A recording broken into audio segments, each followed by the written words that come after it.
Hello and welcome to Granada Reports. Tonight we're live at Wiston Hospital in Merseyside on the day our NHS officially turns 75. The North West has been first at so many things.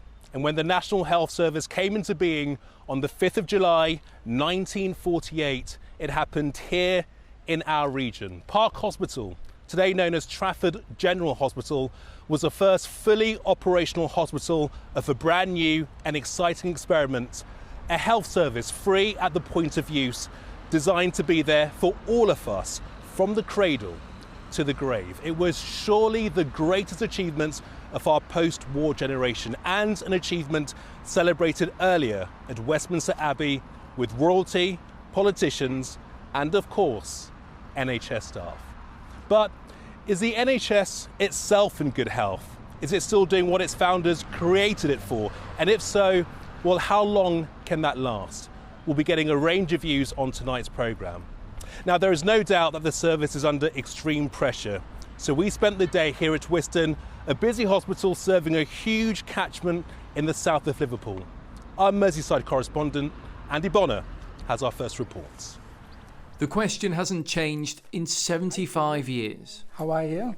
And neither has the essential concept of the NHS, free at the point of use. But on this important day, most people know the health service faces many challenges. There you go. Julie from St Helens arrived at Wiston Hospital with chest pains. Came into A&E and there were people queuing out of the door and the staff obviously are doing the best they possibly can. But I think if there was more funding for the staff and obviously getting more doctors and nurses trained, then I think that would help with the situation. Resource is busy, that's the biggest sticking point at the minute. We've got 5 in there. Yeah, that's our busiest point. So the one needing CCU will be able to create a bed for that patient, Laura, will we? It might not be on yet. Okay, not ready yet. But it will. Okay. It takes a lot of meetings to keep the hospital running. Without that meeting, we wouldn't really have a global picture of what's going on across the whole patch. Here they meet 4 times a day just to make sure they've got enough beds. I've been in the NHS myself 30 years. I think you come to to the health system, people who come here love it. We all want to make sure it does the best it can for our patients, our population, and that's what we do. It's here at Wiston, we couldn't have a happier family, I think, working in this place. Everybody looks after each other. Hi Laura, are you okay? I've just got an empty cubicle. Some people are now treated on an acute medical assessment unit. It means they don't need to go to A&E. Thanks, lovely. Thank you. I think NHS is an organisation which everyone should be very proud of. It's not everywhere. And I feel immense pride to work for NHS and for Wiston as well, because the quality of care that is given to the patients on this ward, it's commendable. In the therapy gym room, Tony is recovering from a stroke. So we'll just do these stairs. Okay. It is something that simply wouldn't have been possible 75 years ago. Is that well done? His wife's in remission from leukemia and was around to call the ambulance for him. A lot to it. It's fantastic what they've done for me. I mean, it virtually saved my life. Well, in 2 ways. If I'd have been an invalid, or I wouldn't be here now. When I joined, stroke care was an area that unfortunately was much neglected for patients. They didn't receive the kind of care that people would want to do. If I look now at what we do and the achievements we've made, I'm hugely proud of where we are. Birthdays happen each day in the maternity unit. For mums and midwives, the NHS is a blessing. Brilliant. It's amazing. The nurses and everyone that's took care of us, I wouldn't have had a better birthing experience if it weren't for these guys. So, really commend them for everything they've done for so long as well. I feel really proud to be part of the NHS. We're all a great team. We've come through so much together with the pandemic, moving forward. I'm excited to be part of it, and as I say, there's nowhere else I'd rather be. Hi Doris. Would you like a piece of cake to celebrate the NHS's birthday? Yeah? Cake isn't usually recommended eating. I enjoy that. But they're making an exception to mark 75 years. It is a lot of years, and I think it's very well run. I'm proud to be a part of it, really. I think it'll carry on doing the good work that it does. For many, 3/4 of a century is reason enough to celebrate. But some say the NHS needs extra care if it's to be in good health for the ripe old age of 100. Andy Bonner, ITV News. Yes, 75 years and counting. Well, joining me now is Professor Rowan Pritchard-Jones, who works here at Wiston and is the Medical Director for Cheshire and Merseyside NHS. Professor, many thanks indeed for joining us here today. Firstly, your reflections on 75 years of the NHS. What an incredible institution for Great Britain it is. I am so proud to be part of our NHS. And you know what challenging times it's been through and how it's responded. And the beating heart and soul of our NHS are the staff. Yeah. Amazing people who come into work every day, who through the most challenging times like COVID, they ran towards that danger to care for their patients and to care for each other. And now we're working tirelessly as we look to manage our waiting lists back down again and make sure all of our patients get the care that they deserve. So much has happened since 1948. We've had cures, we've had vaccinations, we've had the small matter of the global pandemic. It is remarkable the work that staff up and down the country do for the NHS, for the public at large. There are amazing things that go on in our hospitals and our GP practices in our communities, and we kind of take it for granted. It's the fabric of our lives, and yet it does two things amazingly well. We add years to people's lives with life-saving care from a heart attack or a stroke or a major cancer reconstruction. And we also add life to those years when we restore sight, when we replace a hip, when we provide mental health support for people who struggle to face every day. Minor miracles happen behind these walls every single day. You've touched on it yourself. I mean, this is a service that is under extreme pressure. In the month of April, 1.2 million people waiting longer than a month to see a GP. We've got nurses, doctors, even paramedics going out on strike. On a personal level for you, Professor, it must be very difficult to hear colleagues say that they're considering moving abroad because the working conditions are much better overseas than they are here in the UK. It's so difficult to hear that from our staff because we in the NHS, we are called to jobs like this to care, and you want everybody to be treated fairly and to have the opportunity to live a great working life. But also, I see our staff who head abroad for additional training. Our trainees go on fellowship. I did part of mine in the United States. And we welcome our colleagues from abroad here into the UK to support our NHS. The world is a smaller place, and all are welcome to this family. And we really want our staff to be valued for what they do. We've been speaking to the Health Secretary, Steve Barclay, earlier today. I just want to show our viewers what he had to say to us, talking about investment in the NHS, money being pumped into the system like never before. Here's what he had to say. Well, there's record investment going into the NHS, and let me just give you a few examples. This week, as we mark the 75th anniversary of the NHS, for the first time ever, we've got the biggest expansion in workforce training in the NHS's history. The first time we've had a long-term workforce plan, something NHS leaders have been calling for, but we're building on that alongside other investments. So the biggest ever investment in the NHS estate, over £20 billion in our new hospital programmes. Many of our viewers will say, look, that's great what Steve Barclay has had to say, but ultimately it's not just about money, is it? No, and all investment is welcomed. We will always work with that.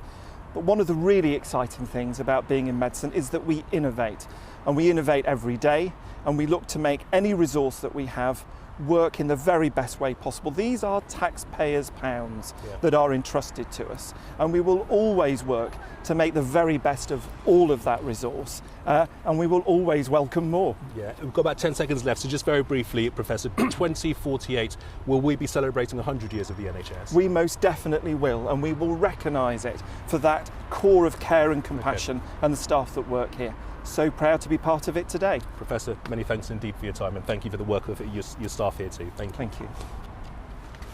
Well, the government spends billions of pounds of taxpayers' money on the NHS, and yet it's also accused of underfunding it. And as we know, the NHS has been rocked by a wave of strikes. As I said, junior doctors, senior doctors, paramedics, nurses, all striking over pay and demanding assurances about the future recruitment of staff. Our reporter Lucille Brobby has been speaking to a doctor and nurse who were both on strike recently to ask why they are so frustrated with life on the front line. What do we want? What do we want it? What do we want? 75 years of the NHS, and never has this great British institution been under so much pressure. And while many celebrate this milestone, others say it's a service on its knees. We've spoken to health staff who say patient safety has been put at risk due to low staffing levels. But it's not just about staffing. In December last year, nurses took to the picket lines for the first time in the history of the NHS in a series of strikes. Their union estimates their pay has fallen by around a fifth since 2010. Nurse Carmel Boyle has been striking with the Royal College of Nursing, who rejected the government's latest pay offer in May. She said she didn't want to strike, but she felt it was something she had to do. I had to advocate for my patients in that way and to take the message to government that we can't go on like this any longer. There won't be an NHS in a few years if we carry on like we are. What was it like when you first started working for the NHS compared to now? I think we just had more time. We had more time to spend with patients and more time to give the care that we wanted to, whereas now there's not enough of us. It's a heartbreaking situation to be in because everybody who works in healthcare wants to give our patients the very best care that we can and the very best that they deserve, and we're struggling with that. We desperately need more of us. The attempt to clear the care backlog made worse by COVID has led to many staff saying they're overworked, with many feeling burnt out. Junior Dr. Matt Church says the government aren't listening. He also says he feels undervalued. We stepped up during the pandemic and we were there on the front lines, and now it seems like we're always struggling to catch up and the government aren't really listening to the problems on the ground. Do you think you'll leave the NHS? I can't see myself working for the NHS long term if things continue like this, and I'd be happy to look for opportunities abroad, etc. if that's needed, and that's a very sad thing to say. It's just really difficult to provide the service for the NHS. That's a great institution and a great cause, but we're not feeling valued, and pay is definitely a problem. Almost 650,000 appointments and operations have been postponed because of strikes in England. And as the NHS braces itself for the largest doctors' strike in its history, Matt thinks it's difficult to see how it will survive. I think looking at all the metrics of the waiting lists and the targets being missed in A&E and what I'm seeing when I have been to A&E corridors and seeing the amount of patients there, it's very difficult to hand on heart say that we'll be here in 75 years, but I certainly hope it will. Reaching another 75 years is a hope shared by many, but health workers say the government needs to take action for the NHS to survive. Lucille Brobby, ITV News. Yeah, food for thought. OK, more from me in a moment, but for now, let's go back to the studio and to Zoe for the rest of the day's news and sport. Hi, Zoe. Hi, Gamal. Thanks very much. Well, first from me, the convicted Merseyside drug trafficker Curtis Warren has been arrested on suspicion of breaching a serious crime prevention order. The 60-year-old was held by the National Crime Agency at an address in the northeast early this morning. The court order was imposed after his release from jail last November. It puts restrictions on activities, including his use of mobile phones, vehicles, bank accounts and travel. A judge has begun summing up in the trial of Conor Chapman in Liverpool. He's accused of the murder of beautician Ellie Edwards, who was shot dead outside of a busy pub in Wallasey on Christmas Eve. Chapman denies the allegations. Jurors in the trial are expected to retire and start deliberations tomorrow. A 61-year-old woman has appeared in court charged with the murder of a 9-month-old baby in Lancashire. Karen Foster, of no fixed address, appeared before Blackburn magistrates over the death of the baby boy in Hapton near Blackburn in March last year. She's also charged with an assault on a 1-year-old girl in Hapton in March 2019. Lancashire Police said she is not related to either child and the 2 children are not related to one another. Thousands of teachers have been on strike across the northwest again today, with another walkout planned for Friday. A teacher from Manchester says it's not just a simple row over current pay, but increasing workloads and getting the government to share the findings of an independent review body with the unions. Pay is incredibly important, but since those first strikes in February, has anything actually changed around other issues with workload, the funding in education? No, if anything, it's just continually getting worse. People in the Isle of Man have been celebrating their national day, Tynwald Day. The ancient ceremony began over 1,000 years ago. People gathered on Tynwald Hill to hear the island's new laws being read out, and there'll be entertainment into this evening. In football, Mason Mount says he's joining Manchester United to win major trophies. The 24-year-old has completed his move from Chelsea today for an initial fee of around £55 million. He signed a 5-year contract with the option of a further year. He's already settling into life at United with a look around Old Trafford and also meeting manager Erik ten Hag.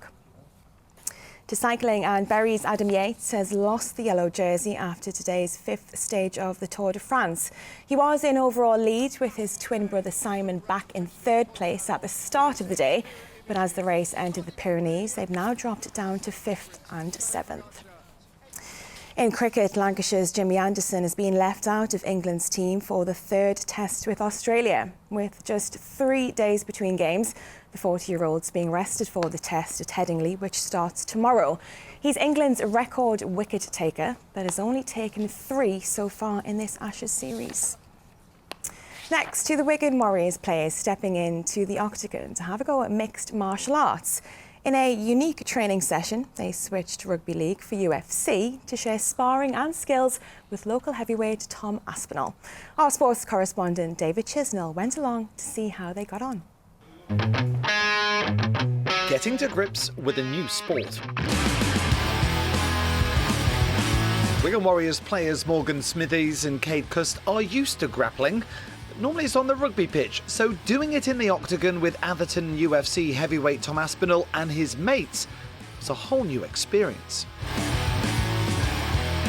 They were pretty good. You can tell that they've done a lot of grappling before. The body position's good, and obviously in rugby it's partly running, partly grappling as well. So they know all about how to control someone, put the body in the right place, and they were good, mate. If they wanted to switch over, I'm sure they could have a go, definitely. Could have a future in UFC then? Don't know about the UFC, but they could do all right in a few local shows, definitely. How is it different then from grappling, kind of what you guys do on the pitch to what they do in the octagon? They're a lot bigger boys. I think some of them are about 155 kilos, so yeah, just like their size is a lot different. Obviously they probably wouldn't be able to run for 80 minutes. You picked up tips then you're going to take into the next game, or will that probably get you sent off? Yeah, I don't know if I'll be able to take some into the game, but we're just a lot more efficient in how we do things, so it was good to learn some new techniques, like I say, but yeah, what we're doing too many in games, I'll be getting banned. Well, Tom regularly uses Wigan's gym at their Robin Park training ground, but this was his first time sharing skills with Warriors players who repaid the favour with a few tricks of their own. Did you ever play rugby league growing up? I had a few games, but nothing to brag about, no. Never a future there then? There could have been. I don't like the cold, you know. I remember I was like a young boy going on like a Sunday morning or whatever. I was like 10 years old, it was absolutely freezing, come back dead muddy. I was like, stay in the gym. It's not for me, this outdoor stuff. Do you have an appreciation of what they do now when you actually get to see it up close and personal and experience it? Yeah, I've got a massive appreciation for it, especially doing that and then being punched in the face. It's a different gravy. I think it's very impressive. I'm a big fan. Obviously Tom's local, and seeing him do well, seeing him prepping for his next fight is it's good. It's good to watch. It's good to see him be successful. After seeing Tom up close, Sean and the rest of the heavyweights fans will get to watch him make his long-awaited return to action in 2 weeks after a year out with injury. I'm ready for the future now. I feel like everything's good. My training's great. My knee's now great. I've been suffering with it for a long time, and just in a good spot. I'm in the best spot I've ever been in my career, so I'm giving myself the best chance that I can possibly give myself, and I'm looking forward to it, mate. Very excited. Well, this was all just a bit of fun for Tom and the Wigan lads, but now it's back to their day jobs of brawling and bawling. David Chisnell, ITV News, Wigan. That is it from me for now. I'll be back with an update after news at 10 later. But for now, it's back to Wiston Hospital and Kamal. Zoe, many thanks indeed. So we are marking 75 years of the NHS, a day for celebration, but I guess also one for soul-searching about what may happen in the years to come. Just to give you an idea of how busy things are, in the last 24 hours here at Wiston Hospital, they've had 331 people through A&E. They've carried out 220 operations.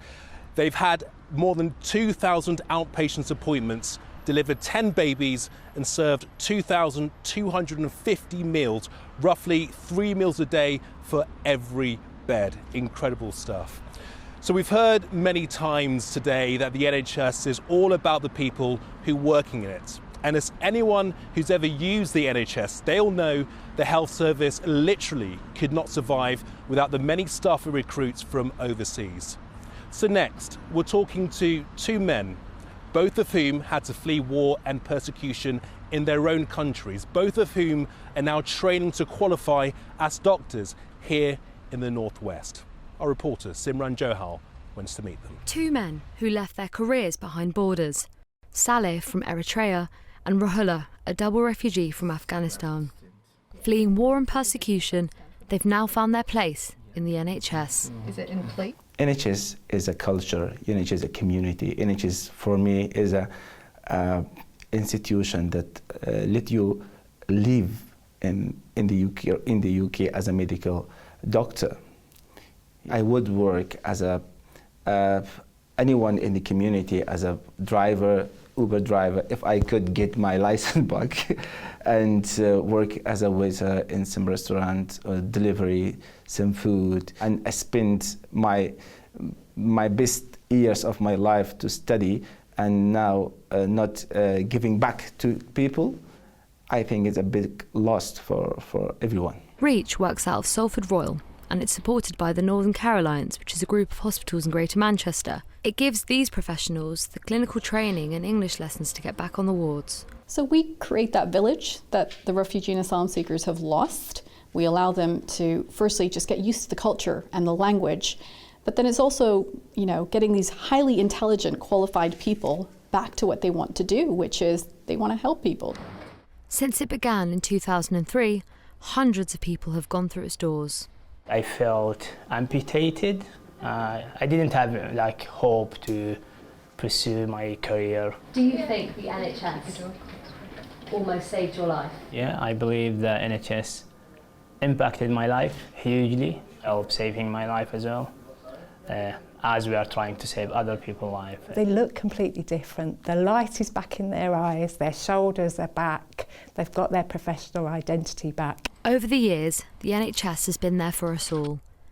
And throughout that time, many of the staff have come from overseas, many of them refugees. Thanks to groups like Reach, that supply of staff from across the world will continue to grow.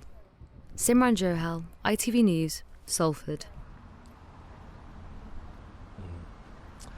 Well, that is almost it for tonight. But as we know, doctors are very busy people. But next we're going to hear some music from three doctors from the Northwest in what little spare time they have, who are also very, very skilled musicians. They're part of the European Doctors Orchestra, and earlier today they played for staff and patients at the Christie Hospital in Manchester, one of the world's most famous cancer hospitals. Here they are with Bart's Concerto for Violin and Oboe on the day the NHS turns 75. A very good night. Goodbye.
Dad, we need a shower. I've been out in the rain. The faster you go, the sooner you'll be out. You'll save water too. United Utilities sponsors ITV Granada weather. Hello again, a very good evening to you. An unsettled start to July for us. But if we look back to Monday the 5th of July, 1948, the birthday of the NHS, this is what the weather map looked like. Quite difficult to decipher, but it was on the cool side for July with a scattering of showers across the country. For us, over the next few days, humidity is on the rise. There will be a scattering of showers, but warm sunny spells in the mix. And this weekend does look rather unsettled. Low pressure close to the UK, fronts trying to get in from the west. Tomorrow night some rain in the far west of our region. And then by the weekend, fairly showery conditions on both Saturday and Sunday, but a bit of warm sunshine to look forward to as well. In the meantime, this evening, as we head into tonight, lots of dry weather around. There's a little bit of a shift in the wind direction, introducing warmer air from the south as we go through into tomorrow. 1 or 2 showers through the early hours of tomorrow morning, 11 or 12 Celsius away from towns and cities tonight. On to tomorrow, and the sun will be up at 4:49, setting at 9:42 tomorrow evening. Not a bad start to the day, lots of dry weather around, a few bright spells, a little bit of a breeze as well, and showers from the morning onwards. But into the afternoon, these become few and far between. More in the way of bright, dry weather. And quite a warm day actually, 21 Celsius, 70 Fahrenheit tomorrow afternoon. By the end of the day, cloud is building in the far west and rain will be knocking on the door of the Isle of Man by around 8 o'clock tomorrow evening. It stalls in the Irish Sea tomorrow night, so most places inland will be dry, a little bit overcast perhaps as we head through into Friday morning. And we're chasing cloud amounts around on Friday. There will be some brightness here and there and it's feeling quite humid to end the working week. Here's the pollen. United Utilities sponsors ITV Granada weather.